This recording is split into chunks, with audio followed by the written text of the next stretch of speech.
तो देखो बेटाओ, सापेक्ष और निरपेक्ष विन्यास या डीएल पद्धति। ठीक है, यहाँ पर सापेक्ष और निरपेक्ष। सापेक्ष का मतलब है कि ये विन्यास अपन तुलना करके निकालेंगे या तुलना करके ज्ञात करेंगे, और निरपेक्ष विन्यास ये अणु के वास्तविक विन्यास को दर्शाता है। और निरपेक्ष का मतलब होता है स्मॉल डीएल से, और सापेक्ष का मतलब होता है कैपिटल डीएल से। तो सबसे पहले अपन सापेक्ष की बात करते हैं कि सबसे पहले वैज्ञानिक रोजेनॉफ ने, किसने? रोजेनॉफ ने। तो डीएल पद्धति के बारे में सबसे पहले अपन को किसने बताया था? वैज्ञानिक रोजेनॉफ ने बताया था। और वैज्ञानिक रोजेनॉफ ने ग्लसरेल्डिहाइड यौगिक को मानक माना था, मतलब अपनी इच्छा से उसने ग्लसरेल्डिहाइड यौगिक को सेलेक्ट किया था। और ये भी उसने बताया था कि ग्लसरेल्डिहाइड के अंदर यदि OH समूह दाई साइड है, कौन सी साइड? दाई साइड है, तो वो कैपिटल डी होगा। और यदि OH समूह बाई साइड है तो वो कौन होगा? L होगा। कौन होगा? L होगा। ठीक है, अगर OH समूह दाई साइड है तो कैपिटल डी होगा, और OH समूह बाई साइड है तो कैपिटल L होगा। एक बात ध्यान रखना, दोनों में अंतर है, कैपिटल डीएल और स्मॉल डीएल में अंतर है। कैपिटल डीएल सिर्फ अणु के विन्यास को दर्शाता है। किसको दर्शाता है? विन्यास को, जो ये बताता है कि वह समूह वो दाई साइड है या फिर बाई साइड। लेकिन स्मॉल डीएल ये दक्षिण ध्रुवण घूर्णक है, ये वाम ध्रुवण घूर्णक है, ये अणु की ध्रुवण घूर्णकता को दर्शाता है। इसको दर्शाता है, ध्रुवण घूर्णकता को दर्शाता है, उसके वास्तविक विन्यास को दर्शाता है। ठीक है, लेकिन यहाँ अपन बता रहे हैं कि रोजेनॉफ ने अपनी इच्छा से ग्लसरेल्डिहाइड को मानक माना। उसमें OH समूह दाई साइड था तो उसने कैपिटल डी लिख दिया, और OH समूह बाई साइड था तो उसने किसने? कैपिटल L लिख दिया। तो ये डी ग्लसरेल्डिहाइड का सूत्र है और ये कैपिटल L ग्लसरेल्डिहाइड का सूत्र है। फिर इस वैज्ञानिक रोजेनॉफ ने क्या किया? इस ग्लसरेल्डिहाइड के यौगिक को मानक मानकर अन्य प्रकाशिक सक्रिय यौगिकों का विन्यास ज्ञात किया, और उनका नामकरण भी वही कैपिटल डी और कैपिटल एल के अकॉर्डिंग कर दिया। इसे अपन कौन सा विन्यास कहते हैं? सापेक्ष विन्यास कहते हैं। जैसे अपन शर्कराओं की बात करें तो अपन ने देखा बेटा 1 2 3 4 5 6 कार्बन वाली शर्करा जिसमें 4 क्रेल कार्बन है। कितने क्रेल कार्बन? 4। ये ग्लूकोज का सूत्र है। एक चीज और मैं आपको पहले भी बता चुका हूं कि प्रकाशिक सक्रिय यौगिकों की संख्या कितनी होती है? 2 की पावर n। यहाँ पर n का मतलब क्या होता है? Curl carbon.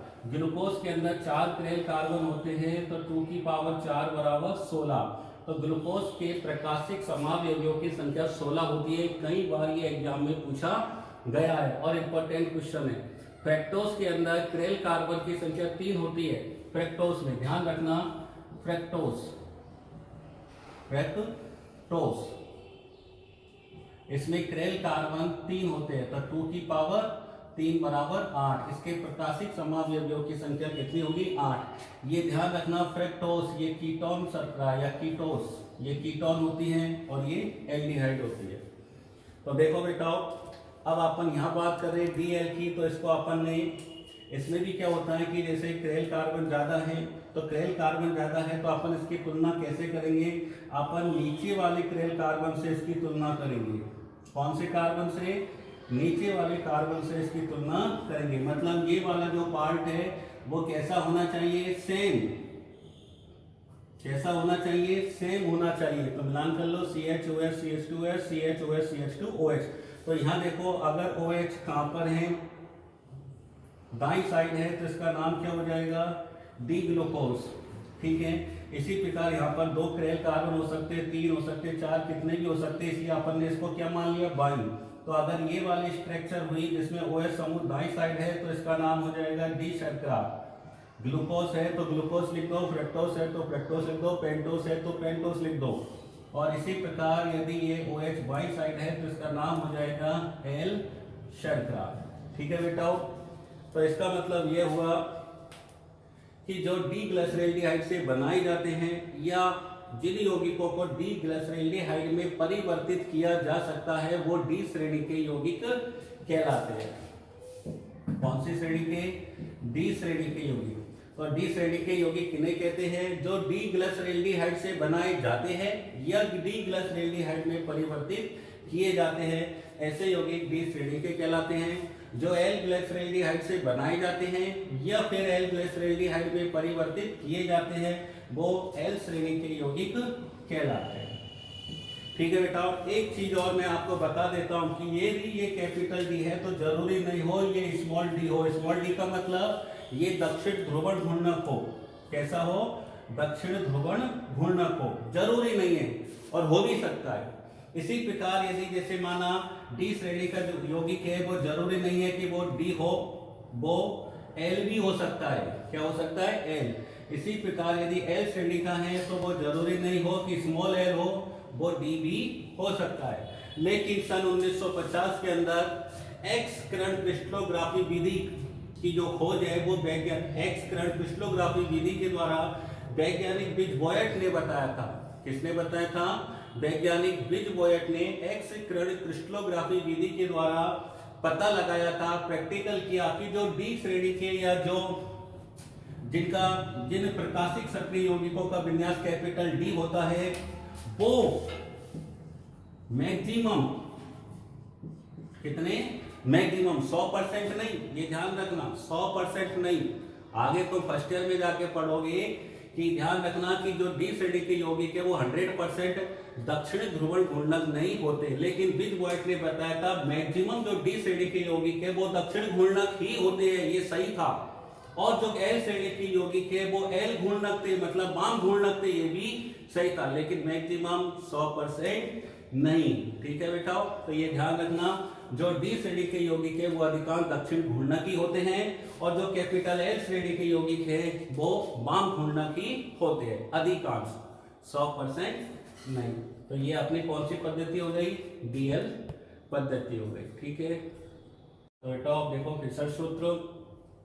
अब आता है अपन को यौगिक का फिशर सूत्र लिखना। इसमें अपन क्या करते हैं? सबसे पहले दो लंबवत रेखा खींचते हैं। समझ में आ गया? एक ऊर्ध्वाधर रेखा और एक क्षैतिज रेखा प्लस टाइप। ठीक है, ये दोनों रेखाएं एक दूसरे को जिस बिंदु पर काटती है वह बिंदु कहलाता है क्रेल। क्या कहलाता है? क्रेल। दूसरी बात, इसमें जो ऊर्ध्वाधर रेखा होती है वो ऊर्ध्वाधर रेखा मुख्य हाइड्रोकार्बन श्रृंखला को दर्शाती है। किसको दर्शाती है? मुख्य हाइड्रोकार्बन श्रृंखला को दर्शाती है। ठीक है बेटा, तो ये क्षैतिज रेखा हो गई, ये ऊर्ध्वाधर रेखा हो गई। दोनों एक दूसरे को जहां काटती है वो क्रेल कार्बन, ये क्रेल केंद्र हो गया। ऊर्ध्वाधर रेखा मुख्य हाइड्रोकार्बन श्रृंखला को दर्शाती है और ऊर्ध्वाधर रेखा के ऊपर ही ऊपर C1 कार्बन होता है। कौन सा कार्बन? C1। C1 का मतलब जहां से अपन काउंटिंग स्टार्ट करते हैं 1 2 3, जैसे अपन ने ये लिखा COOH CH3H और ये OH, ये है कौन? Curl carbon. ये किसका फिशर सूत्र है? जैसे अपन ने देखा लैक्टिक एसिड। लैक्टिक एसिड, तो देखो बेटा ये लैक्टिक एसिड का सूत्र है। तो यहाँ से अपन काउंटिंग करते हैं 1 2 3। ठीक है बेटा, तो इसका नाम होगा 2 हाइड्रोक्सी प्रोपेनोइक एसिड। तो यहाँ पर ध्यान रखना ऊपर कौन सा कार्बन रहना चाहिए? C1 कार्बन ऊपर रहना चाहिए, अर्थात जिसको अपन वरीयता दे रहे हैं वो ऊपर ही ऊपर होना चाहिए। तो ये मुख्य हाइड्रोकार्बन श्रृंखला हो गई ऊर्ध्वाधर रेखा वाली, जहां से अपन ऊपर से काउंटिंग करेंगे। दूसरी बात इसमें बेटाओ, जो ऊर्ध्वाधर रेखा के जो दोनों बंदे 1 और 1 2, ठीक है, एक चीज आती है प्रक्षेपण तल। यहाँ पर प्रक्षेपण तल का मतलब है कागज का तल। किसका तल? कागज का तल। तो कागज के तल से दूर रहते हैं। ऊर्ध्वाधर जो बंद है, ये दोनों जो बंद है वो कागज के तल से, ऐसे मान लो ये नीचे की ओर झुके रहते हैं, मतलब अपन से दूर रहते हैं। प्रेक्षक का मतलब होता है जो देखता है। तो ये जो दोनों ऊर्ध्वाधर बंद है वो प्रेक्षक से दूर रहते हैं, अर्थात कागज के तल के नीचे की ओर झुके होते हैं। और जो क्षैतिज बंदे वो कागज के तल के ऊपर की ओर होते हैं, और जो ऊपर के होते हैं वो अपने पास में होते हैं, अर्थात प्रेक्षक के पास में होते हैं। ठीक है, तो ये अपना फिशर सूत्र है जिसमें कुछ नहीं है और ना इसमें से ऐसा कोई सवाल आता है। इसमें देखो जो सावधानियां बरती जाती है वो सावधानियां यही है कि जो फिशर सूत्र होता है उसको कागज के तल या प्रक्षेपण तल से उठाया नहीं जाना चाहिए।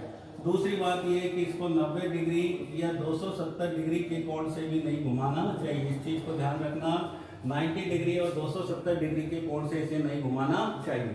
यदि अपन ने इसको 90 डिग्री या 270 डिग्री के कोण से यदि घुमा दिया तो अपन को इसका प्रतिबिंब रूप प्राप्त होगा। क्या प्राप्त होगा? प्रतिबिंब रूप प्राप्त होगा। और प्रतिबिंब रूप प्राप्त होगा तो अपन जानते हैं कि डी यदि वो दक्षिण घूर्णक है तो उसका प्रतिबिंब रूप एल मतलब वाम घूर्णक होगा, अर्थात इसका विन्यास बदल जाएगा। इसलिए अगर इसको घुमाया जाए तो 180 डिग्री के कोण से घुमाओगे तो इसका विन्यास नहीं बदलेगा, अर्थात यदि ये स्मॉल डी है तो स्मॉल डी रहेगा, स्मॉल एल है तो स्मॉल एल रहेगा, अर्थात दक्षिण घूर्णक है तो दक्षिण घूर्णक रहेगा, वाम घूर्णक है तो वाम घूर्णक रहेगा। ठीक है।